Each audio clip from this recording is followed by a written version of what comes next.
Налепниците во црвена, жолта и зелена боја кои согласно новиот предлог закон треба да ги обележат еколошките стандарди на автомобилите, ќе ги дискриминираат граѓаните и ќе создадат подлабок јас помеѓу богатите и сиромашните. За ваквите коментари на граѓаните премиерот Зоран Заев вчера слушна од медиумите. Вели немал време да ги следи реакциите по социјалните мрежи, но признава дека меѓу населението не смее да има дискриминација. Нема да дозволиме да има неправичност, ама работа.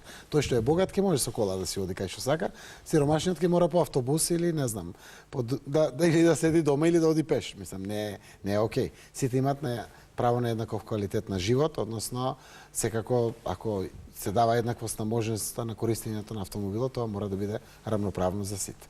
И оваа година надлежните без конкретни мерки во борбата против аерозагадувањето. Тендерот за набавка на нови еколошки автобуси ќе се распишал пред крајот на годинава, но тие само ќе го заменат стариот и дотраен возен парк на јавното сообраќајно предпријатие.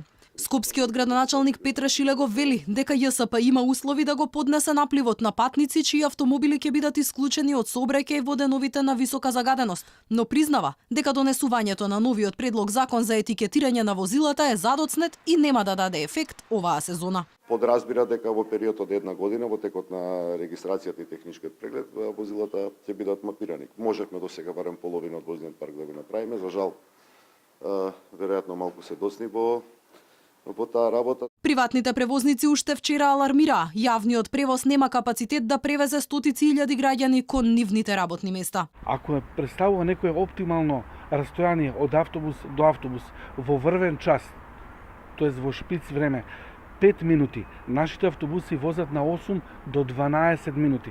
Значи, овој народ, овие граѓани не го заслужија тоа што им го направија градските власти. Се возат буквално како сардини по 200 патника во автобус. Незадоволни од мерките на владата се и таксистите. Тие за Алфа се пожалија дека 80% од возилата во такси превозот не ги задоволуваат еколошките стандарди, додавајќи дека такси превозот ќе биде колатерална штета на оваа владина мерка. Ако предлог законот на Министерството за екологија го мине собранискиот филтер, граѓаните ќе треба на сопствен трошок да ги обележат возилата согласно еколошкиот стандард на моторот. За непочитување на законот, надлежните најавуваат казни од 300 до 1000 евра.